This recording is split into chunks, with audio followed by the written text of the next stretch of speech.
Hello, everyone, and welcome to Chapter 4 reading. And thank you so much for joining my video today. And just to let you know, subscribe, like the video, all of that kind of stuff.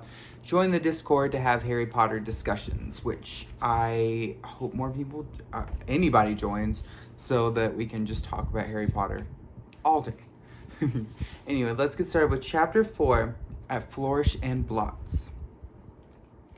Life at the Burrow was so different as possible from life at Privet Drive.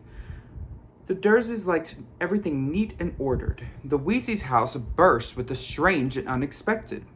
Harry got a shock the first time he looked in the mirror over the kitchen mantelpiece, and it shouted, "Tuck your shirt in, Scruffy!" The ghoul in the attic howled and dropped pipes whenever he felt like things were getting too quiet, and small explosions from Fred and George's bedroom were considered perfectly normal. What Harry found most unusual about life at Ron's, however, wasn't the talking mirror or the clanking ghoul, it was the fact that everybody there seemed to like him. Mrs. Weasley fussed over the state of his socks and tried to force him to eat 4 helpings at every meal. Mr. Weasley liked Harry to sit next to him at the dinner table so that he could bombard him with questions about life with Muggles, asking him to explain how things like plugs and the postal service worked. "Fascinating," he would say as Harry talked him through using a telephone. "Ingenious, really, how many ways Muggles have found of getting along without magic." Harry heard from Hogwarts one sunny morning about a week after he had arrived at the Burrow. He and Ron went down to the breakfast to find Mr. and Mrs. Weasley and Ginny already sitting at the kitchen table. The moment she saw Harry, Ginny accidentally knocked her porridge bowl to the floor with a loud clatter. Ginny seemed very prone to knocking things over whenever Harry entered a room. She dived under the table to retrieve the bowl and emerged with her face glowing like the setting sun. Pretending he hadn't noticed this, Harry sat down and took the toast Mrs. Weasley offered him. "Letters from school," said Mrs. Weasley, passing Harry and Ron identical envelopes of yellowish parchment addressed in green ink. "Dumbledore already knows you're here, Harry. Doesn't miss a trick, that man. You two got them too," she added as Fred and George ambled in, still in their pajamas.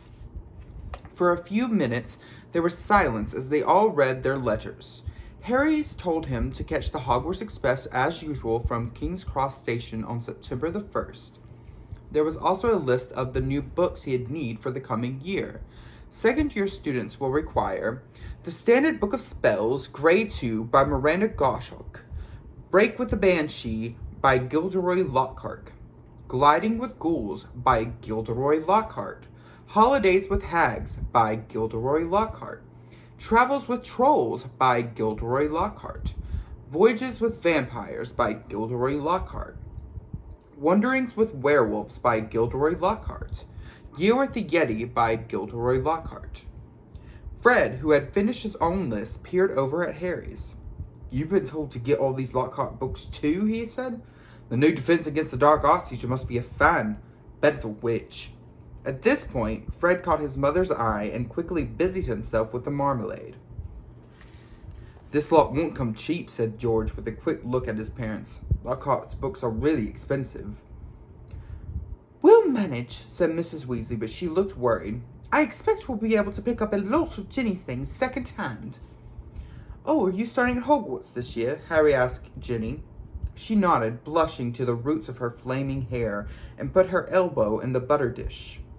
Fortunately, no one saw this except Harry, because just then Ron's elder brother, Percy, walked in. He was already dressed in with his Hogwarts prefect's badge pinned to his knitted tank top. "Morning all," said Percy briskly. "Lovely day." He sat down in the only remaining chair, but leapt up again almost immediately, pulling from underneath him a molting gray feather duster. At least that was what Harry thought it was, until he saw that it was breathing. "Owl," said Ron, taking the limp owl from Percy and extracting a letter from under its wing. "Finally, he's got Hermione's answer. I wrote to her saying we were going to try and rescue you from the Dursleys." He carried Errol to a perch just inside the back door and tried to stand him up on it. but Errol flopped straight off again, so Ron laid him on the draining board instead, muttering, "Pathetic." Then he ripped open Hermione's letter and read it out loud. "Dear Ron and Harry, if you're there, I hope everything went all right and that Harry is okay, and that you didn't do anything illegal to get him out, Ron, because that would get Harry into trouble too. I've been really worried, and if Harry's all right, will you please let me know at once? But perhaps it would be better if you used a different owl, because I think another delivery might finish your one off. I'm very busy with schoolwork, of course." "How can she be?" said Ron in horror. "We're on holiday." "And we're going to London next Wednesday to buy my new books. But why don't we meet in Diagon Alley? Let me know what's happening as soon as you can. Love from Hermione." You notice I tried to start in Ron's voice, but then I was like, you know what? I miss Hermione. I'm going to speak in Hermione's voice. "Well, that fits in nicely. We can go and get all your things then too," said Mrs. Weasley, starting to clear the table. "What are you all up to today?" Harry, Ron, Fred, and George were planning to go up the hill to a small paddock the Weasleys owned. It was surrounded by trees that blocked it from view of the village below, meaning that they could practice Quidditch there as long as they didn't fly too high. They couldn't use real Quidditch balls, which would have been hard to explain if they had escaped and flown over the village. Instead, they threw apples for each other to catch. They took it in turns to ride Harry's Nimbus 2000, which was easily the best broom. Ron's old shooting star was often outstripped by passing butterflies. 5 minutes later, they were marching up the hill, broomsticks over their shoulders. They had asked Percy if he wanted to join them, but he had said he was busy. Harry had only seen Percy at mealtimes so far. He stayed shut in his room the rest of the time. "Wish I knew what he was up to," said Fred, frowning. "He's not himself. His exam results came the other day before you did. 12 hours, and he hardly gloated at all." "Ordinary wizarding levels," George explained, seeing Harry's puzzled look. "Bill's got 12 too. If we're not careful, we'll have another head boy in the family. I don't think I could stand the shame." Bill was the oldest Weasley brother. He and the next brother, Charlie, had already left Hogwarts. Harry had never met either of them, but knew that Charlie was in Romania studying dragons, and Bill in Egypt working for the wizard bank Gringotts. "Don't know how Mom and Dad are going to be able to afford all that school stuff this year," said George after a while. 5 sets of Lockhart books, and Jenny needs new robes and a wand and everything." Harry said nothing. He felt a bit awkward. Stored in his underground vault at Gringotts in London was a small fortune that his parents had left him. Of course, it was only in the wizarding world that he had money. You couldn't use galleons, sickles, and knuts in a muggle shop. He had never mentioned his Hogwarts bank account to the Dursleys. He didn't think their horror of anything connected with magic could stretch as large pile of gold. Mrs. Weasley woke them all early the following Wednesday. After a quick 6 bacon sandwiches each, they pulled on their coats, and Mrs. Weasley took a flower pot off the kitchen mantelpiece and peered inside. "We're running low, Arthur," she sighed. "We'll have to buy some more today." "Ah, well. Guess first. After you, Harry dear." She offered him the flower pot. Harry stared at them all, watching him. "Well, what am I supposed to do?" he stammered. "He's never traveled by Floo powder," said Ron suddenly. "Sorry, Harry, I forgot." "Never," said Mr. Weasley, "but how'd you get to Diagon Alley to buy your school things last year?" "I went on the underground." "Really?" said Mr. Weasley eagerly. "Were there escalators? How exactly—" "Not now, Arthur," said Mrs. Weasley. "Floo powder's a lot quicker, dear, but goodness me, if you've never used it before." "He'll be all right, Mum," said Fred. "Harry, watch us first." He took a pinch of the glittering powder out of the flower pot, stepped up to the fire, and threw the powder into the flames. With a roar, the fire turned emerald green and rose higher than Fred, who stepped right into it, shouted, "Diagon Alley!" and vanished. "You must speak very clearly, dear," Mrs. Weasley told Harry as George dipped his hand into the flower pot. "And mind you get out at the right gate." "The right what?" said Harry nervously as the fire roared and whipped George out of sight too. Well, there are an awful lot of wizard fires to choose from, you know, but as long as you've spoken clearly. He'll be fine, Molly. Don't fuss, said Mr. Weasley, helping himself to Floo powder too. But dear, if he get lost, how would we ever explain to his aunt and uncle? They wouldn't mind, Harry reassured her. Dudley would think it was a brilliant joke if I got lost up a chimney. Don't worry about that. Well, all right. You go after Arthur, said Mrs. Weasley. Now, when you get into the fire, say where you're going. And keep your elbows tucked in, Ron advised. And your eyes shut, said Mr. Weasley. The soot. Don't fidget, said Ron, or you might as well follow the wrong fireplace. And don't panic and get out too early. Wait until you see Fred and George. Trying hard to bear all this in mind, Harry took a pinch of Floo powder, walked to the edge of the fire. He took a deep breath, scattered the powder into the flames, and stepped forward. The fire felt like a warm breeze. He opened his mouth and immediately swallowed a lot of hot ash. Diagon Alley, he coughed. He felt as though he was being sucked down a giant plug hole. He seemed to be spinning very fast. The roaring in his ears was deafening. He tried to keep his eyes open, but the whirl of green flames made him feel sick. Something hard knocked his elbow, and he tucked it in tightly. Still spinning and spinning, now it felt as though his cold hands were slapping his face. Squinting through his glasses, he saw a blurred stream of fireplaces and snatched glimpses of rooms beyond. His bacon sandwiches were churning inside him. He closed his eyes again, wishing it would stop, and then he fell face forward onto cold stone and felt his glasses shatter. Dizzy, bruised, and covered in soot, he got gingerly to his feet, holding his broken glasses up to his eyes. He was quite alone, but where he was he had no idea. All he could tell was that he was standing in the stone fireplace of what looked like a large, dimly lit wizard shop, but nothing in here was ever likely to be on a Hogwarts school list. A glass case nearby held a withered hand on a cushion, a blood-stained pack of cards, and a staring glass eye. Evil-looking mask leered down from the walls. An assortment of human bones lay upon the counter, and rusty spiked instruments hung from the ceiling. Even worse, the dark, narrow street Harry could see through the dusty shop window was definitely not Diagon Alley. The sooner he got out of here, the better. No still singing where he hit the hearth. Harry made his way swiftly and silently towards the door, but before he had got halfway towards it, two people appeared on the other side of the glass, and one of them was the last person Harry wanted to meet when he was lost, covered in soot, and wearing broken glasses. Draco Malfoy. Harry looked quickly around and spotted a large black cabinet to his left. He shot inside it and pulled the doors to, leaving the small crack to peer through. Seconds later, a bell clanged and Malfoy stepped into the shop. The man who followed could only be his father. He had the same pale, pointed face and identical cold gray eyes.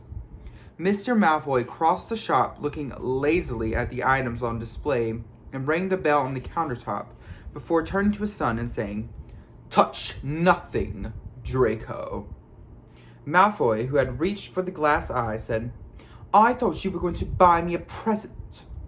"I said I would buy you a racing broom," said his father, drumming his fingers on the counter. "What's the good of that if I'm not on the house team?" said Malfoy, looking sulky and bad-tempered. "Harry Potter got Nimbus 2000 last year. Special permission from Dumbledore so he could play for Gryffindor. He's not even that good. It's just because he's famous. Famous for having a stupid scar on his forehead." Malfoy bent down to examine a shelf full of skulls. "Everyone thinks he's so smart and wonderful, Potter, with his scar and his broomstick. You have told me this at least a dozen times already," said Mr. Malfoy with a quailing look at his son. "And I would remind you that it's not prudent to appear less than fond of Harry Potter. Not when most of our kind regard him as the hero who made the Dark Lord disappear. Ah, Mr. Borgin." A stooping man had appeared behind the counter, smoothing his greasy hair back from his face. "Mr. Malfoy, what a pleasure to see you," said Mr. Borgin in his voice as oily as his hair. "Delighted. And young Mr. Malfoy, too. Charmed. How may I be of assistance? I must show you, just in today, and very reasonably priced." "I'm not buying today, Mr. Borgin, but selling," said Mr. Malfoy. "Selling?" The smile fading slightly from Mr. Borgin's face. "You have heard, of course, that the Ministry is conducting more raids," said Mr. Malfoy, taking a roll of parchment from his inside pocket and unraveling it for Mr. Borgin to read. "I have a few items at home that might embarrass me if the Ministry were to call." Mr. Borgin fixed a pince-nez to his nose and looked down the list. "The Ministry would not presume to trouble you, sir, surely." Mr. Malfoy's lip curled. "I have not been visited yet. The name Malfoy still commands a certain respect. Yet the Ministry grows ever more meddlesome. There are rumors of a new Muggle Protection Act. No doubt that flea-bitten, muggle-loving fool Arthur Weasley is behind it." Harry felt a hot surge of anger. "And as you see, certain of these poisons might make it appear."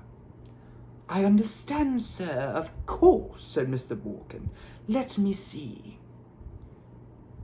"Can I have that?" interrupted Draco, pointing at the withered hand on the cushion.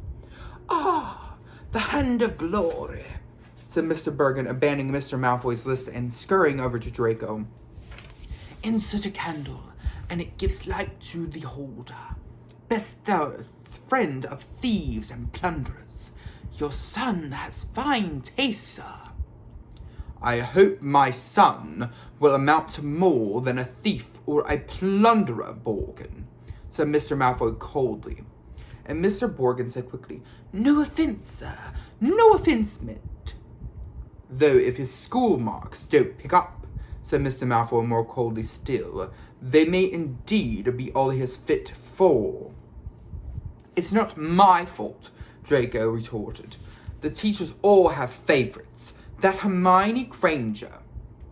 "I would have thought you'd be ashamed that a girl of no wizarding family beat you in every exam," snapped Mr. Malfoy. "Ha," said Harry under his breath, pleased to see Draco looking both abashed and angry. "It's all the same all over," said Mr. Borgin in his oily voice. "Wizard blood is counting for less everywhere." "Not with me," said Mr. Malfoy, his nostrils flaring. "No, sir, nor with me, sir," said Mr. Borgin with a deep bow. "In that case, perhaps we can return to my list," said Mr. Malfoy shortly. "I'm in something of a hurry, Borgin. I have important business elsewhere today." They started to haggle. Harry watched nervously as Draco drew nearer and nearer to his hiding place, examining the objects for sale. He passed to examine a long coil of hangman's rope and to read, smirking, the card propped up on the magnificent necklace of opals. "Caution. Do not touch. Cursed. Has claimed the lives of 19 Muggles owners to date." Draco turned away and saw the cabinet right in front of him. He walked forward. He stretched out his hand for the handle. "Done," said Mr. Malfoy at the counter. "Come, Draco." Harry wiped his forehead on his sleeve as Draco turned away. "Good day to you, Mr. Borgin. I'd expect you at the manor tomorrow to pick up the goods." The moment the door had closed, Mr. Borgin dropped his oily manner. "Good day yourself, Mr. Malfoy. And if the stories are true, you haven't sold me half of what is hidden in your manor." Muttering darkly, Mr. Borgin disappeared into a back room. Harry waited for a minute in case he came back, then quietly as he could, slipped out of the cabinet, past the glass cases, and out of the shop door. Clutching his broken glasses to his face, he stared around. He had emerged into a dingy alleyway that seemed to be made up entirely of shops devoted to the dark arts. The one he had just left Borgin and Burke's looked like the largest, but opposite was a nasty window display of shrunken heads, and 2 doors down, a large cage was alive with gigantic black spiders. 2 shabby-looking wizards were watching him from the shadow of a doorway, muttering to each other. Feeling jumpy, Harry set off trying to hold his glasses on straight and hoping against hope he'd be able to find a way out of there. An old wooden street sign hanging over a shop selling poisonous candles told him he was in Knockturn Alley. This didn't help, as Harry had never heard of such a place. He supposed he hadn't spoken clearly enough through his mouthful of ashes back at the Weasley's fire. Trying to stay calm, he wondered what to do. "Not lost, are you, my dear?" said a voice in his ear, making him jump. An aged witch stood in front of him, holding a tray of what looked horribly like whole human fingernails. She leered at him, showing mossy teeth. Harry backed away. "I'm fine, thanks," he said. "I'm just..." "Harry! What do you think you're doing down there?"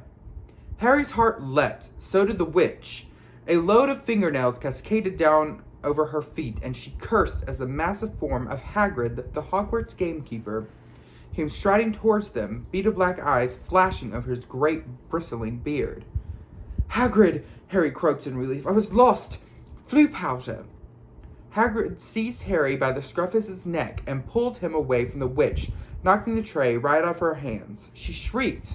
Her shrieks followed them all the way along the twisting alleyway out into the bright sunlight. Harry saw a familiar snow-white marble building in the distance, Gringotts Bank. Hagrid had steered him right into Diagon Alley. "You're a mess," said Hagrid gruffly, brushing soot off Harry so forcefully he nearly knocked him into a barrel of dragon dung outside an apothecary. "Skulking around Knockturn Alley? I don't know. Dodgy place, Harry. Don't want no one to catch you down there." "I realized that," said Harry, dunking as Hagrid made to brush him off again. "I told you, I was lost. What were you doing down there anyway?" "I was looking for fresh-eaten slug repellent," growled Hagrid. "They're ruining the school cabbages.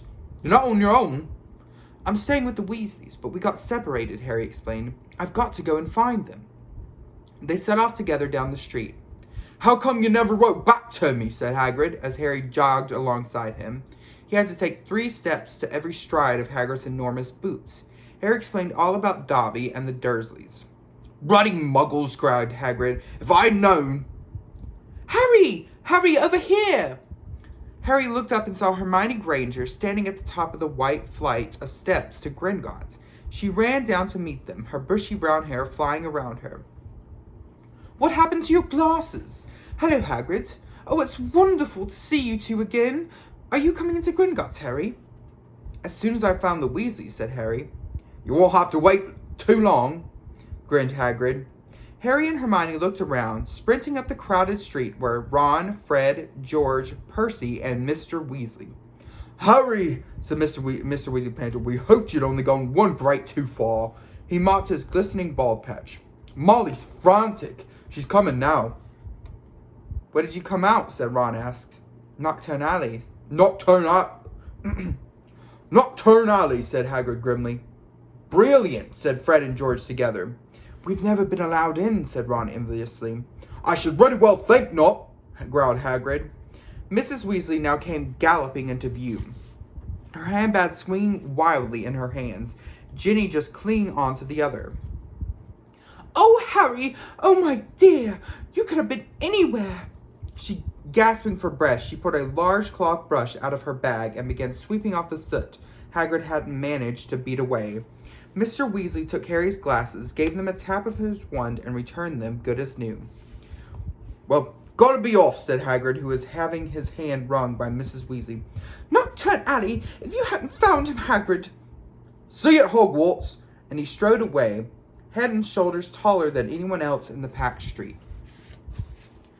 "Guess who I saw at Borgin and Burke's?" Harry asked Ron and Hermione as they climbed the Gringotts steps. "Malfoy and his father." "Did Lucius Malfoy buy anything?" said Mr. Weasley sharply from behind them. "No, he was selling." "So he's worried," said Mr. Weasley with grim satisfaction. "Oh, I'd love to get Lucius Malfoy for something." "You be careful, Arthur," said Mrs. Weasley sharply as they were ushered to the bank of a bowing goblin at the door. "That family's trouble. Don't go off biting more than you can chew."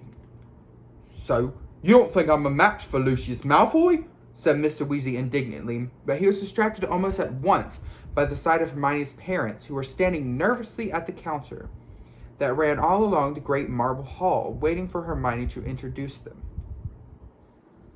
"But you're muggles," said Mr. Weasley delightedly. "We must have a drink. What's that you've got there?" "Oh, you're exchanging muggle money. Molly, look!" He pointed excitedly at the £10 note in Mr. Granger's hand.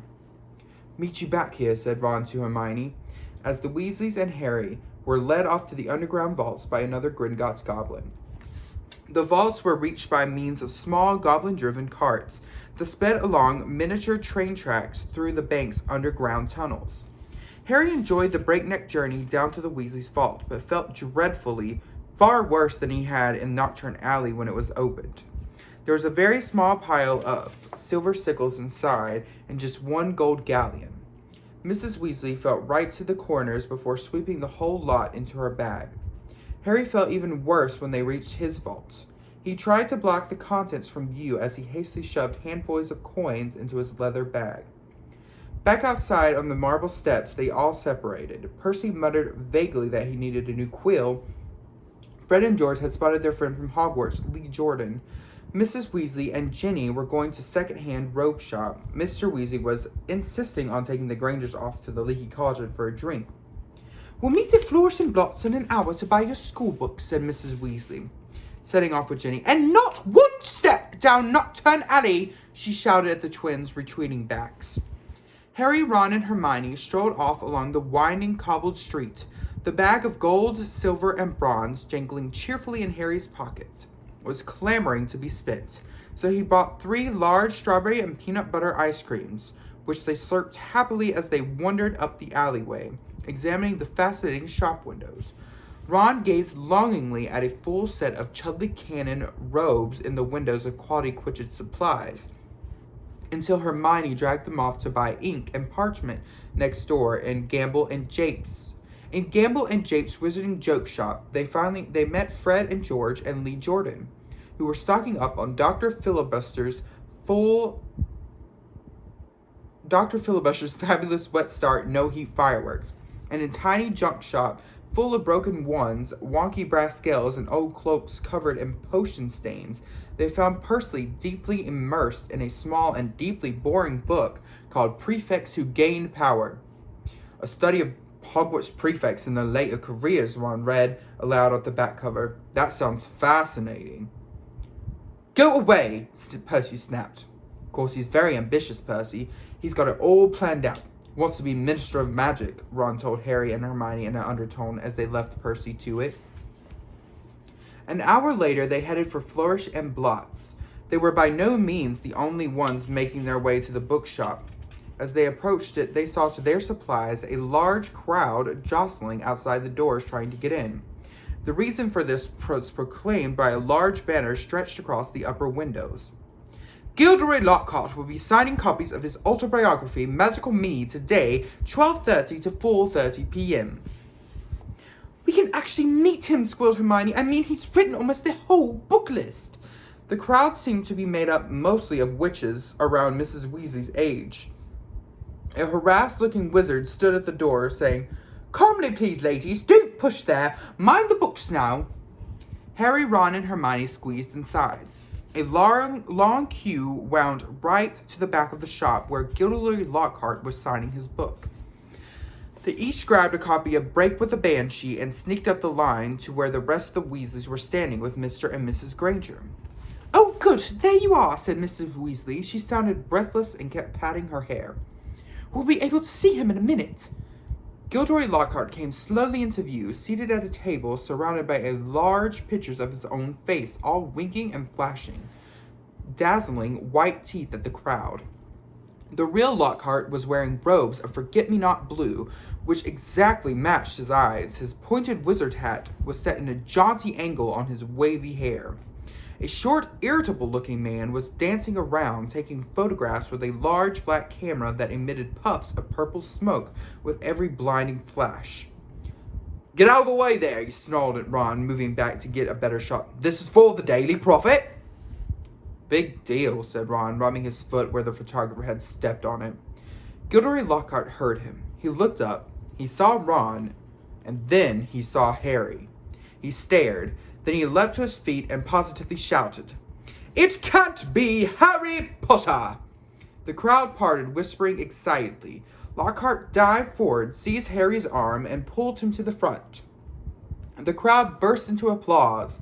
Harry's face burned as Lockhart shook his hand for the photographer, who was clicking away madly, wafting thick smoke over the Weasleys. "Nice big smile, Harry," said Lockhart through his own gleaming teeth. "Together you and I are worth the front page." When he finally let go of Harry's hand, he could hardly feel his fingers. He tried to saddle back over to the Weasleys, but Lockhart threw an arm around his shoulder and clamped him tightly to his side.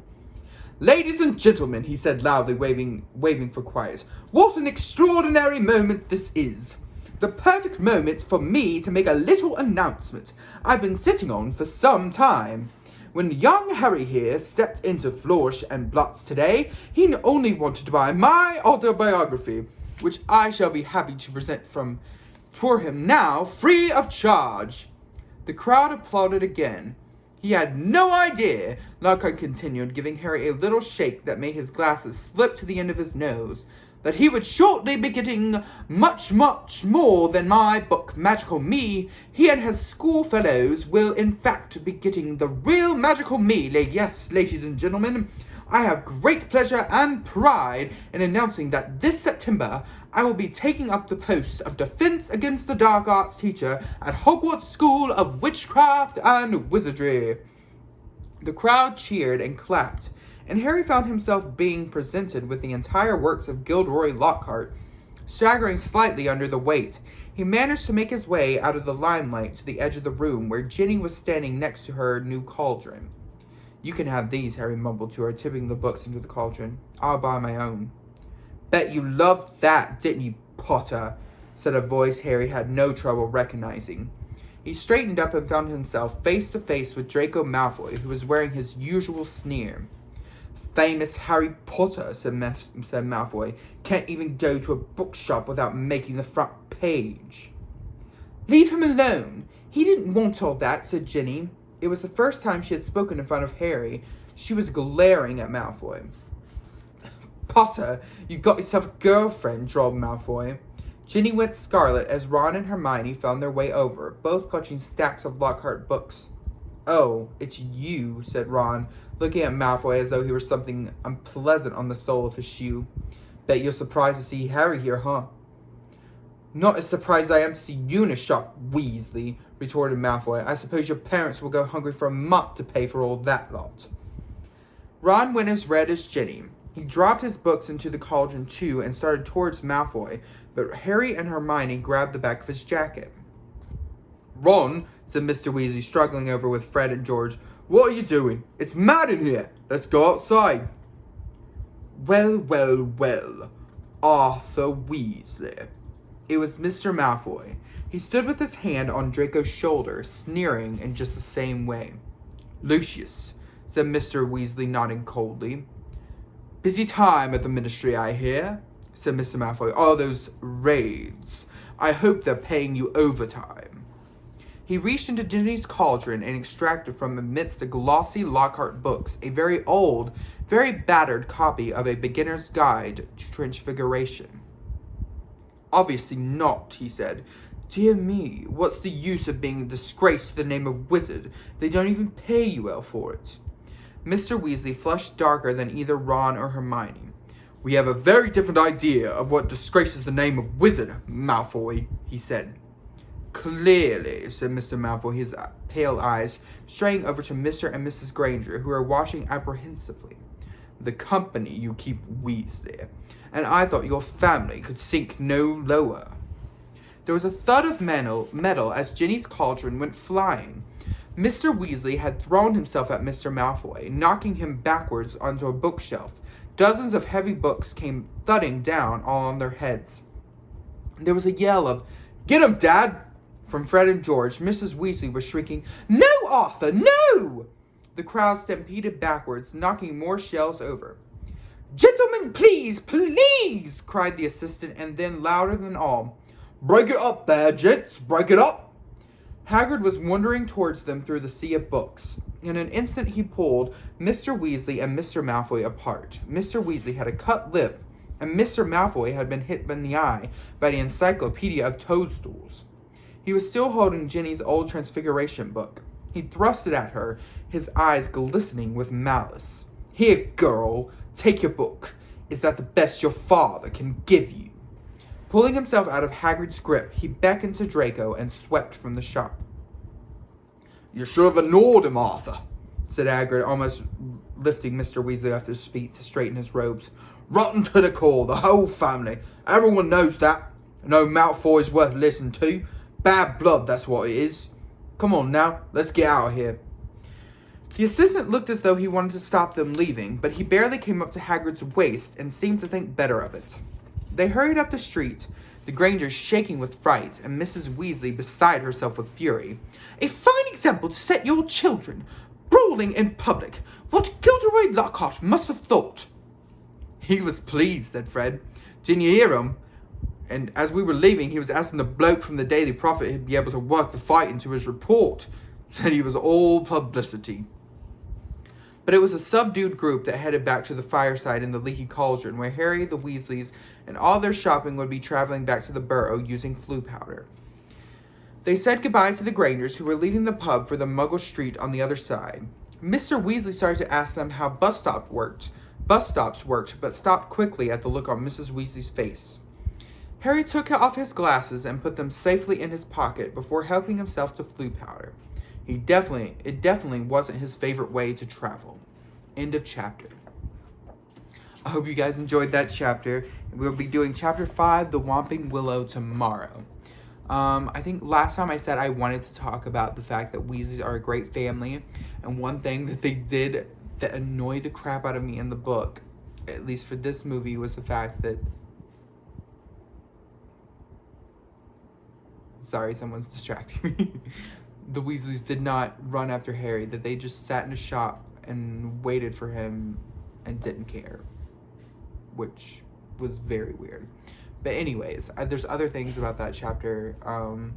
The fact that what most people get wrong, and I think the movies tell people they get wrong, is the fact that Lucius Malfoy bullies his son.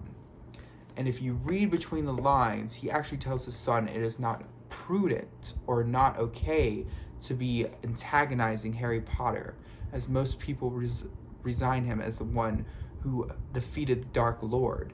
He's actually giving his son advice. He gives his son everything. And I think that's an important distinction to make, because Draco Malfoy is not a bullied boy. He's a pampered boy. And I think that's just an important thing to understand about his character. And I am going to make a whole essay about, I'm sure will be controversial, the fact that Draco Malfoy did not deserve a redemption, and I am happy he did not get one. But anyway, I'll discuss that in another series. Anyway, alright, you guys have a good one, and be back tomorrow for chapter 5. Bye.